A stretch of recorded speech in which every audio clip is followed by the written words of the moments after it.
mga extra charges sa bill ko? Bill shock! Yan ako! Isahin na ho natin. Total bill po niya ay 15,174.32 centavos. So, pinakamalaki doon sa kanyang bill ang generation. Yung generation charge ay yun pong bayad sa pag-generate po ng kuryente at ibinabayad po yun sa mga generation companies. Yung transmission, ano naman po ito? Ito namang pong transmission, ito yung binabayad natin sa NGCP Idal- para dyan sa pagdaloy ng Pagdaloy. kuryente doon sa mga high voltage lines. Ito po yung mga tore na nakikita natin sa highway. Yung system loss naman po, ito po yung nawawalang kuryente. Yung ninanakaw? Mga ninanakaw. Yun yung tawag namin na non-technical losses. So, kung yung mga kuryente ng mga naka-jumper, yung nakikita ko natin parang spaghetti, di ba? Ang nagbabayad po nito, tayo, ng mga consumer ng Meralco, customer ng Meralco. Hindi po lahat. Meron po kaming inilalagay na cap. Ang cap po ng Meralco ngayon ay 5.5%.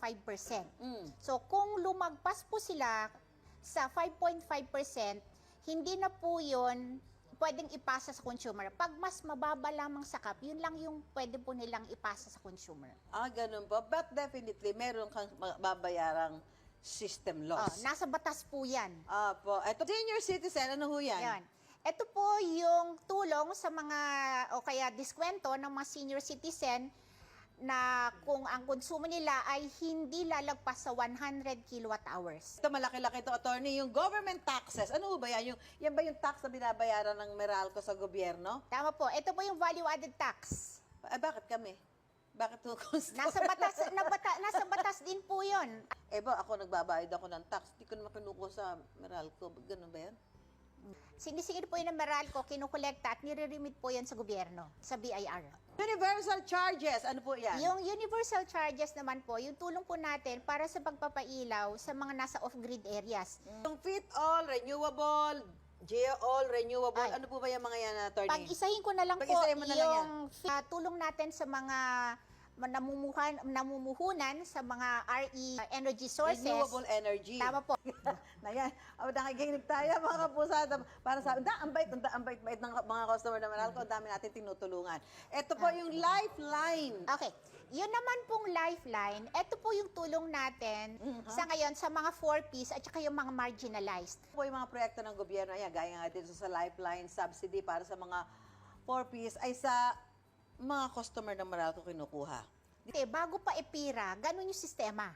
Hindi niyo po ba yung mga pinag-uusapan natin? Ito po, itong other charges na yan, ano po yan, attorney? Okay. Ano pa palang other charges? Kung kami pong tinatanong, no, ito po dapat yung senior citizens hanggang lifeline. Ito, yes. Ano po Pero ito? dahil naisaad na ho ninyo, Na-indicate na dyan. pwede po na panggagalingan po niyan yung kung kunwari meron kaming mga decision na kailangan kolektahin sa mga consumers. Ito pong sinisingil sa generation, system loss, transmission, na-adjust po yan eh. So ito, ano po ito? Parang standby, ano?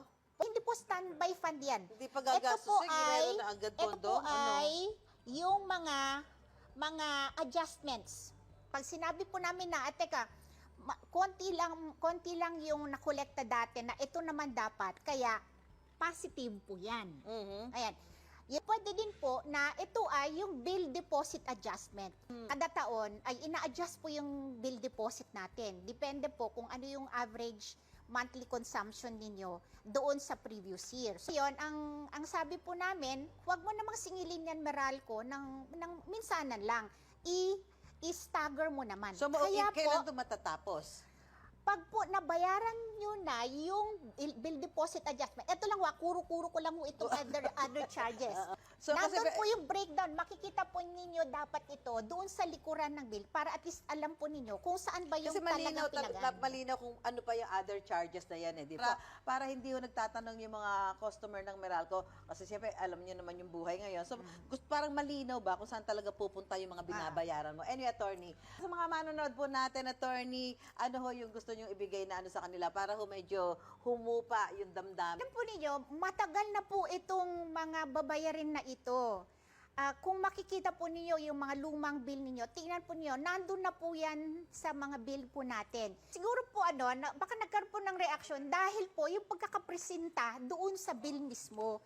Kasi yun po nakikita sa likod, di po ba merong harap at saka yung likod So, ng bill. nagkakaroon ng ano? So, yung pag sinasummarize po for purposes of transparency, baka doon po ngayon nagugulat yung mga kababayan natin, teka muna, meron pala akong nabayaran ganito. Pero hindi nila naisip na matagal na pala itong babayarin nga.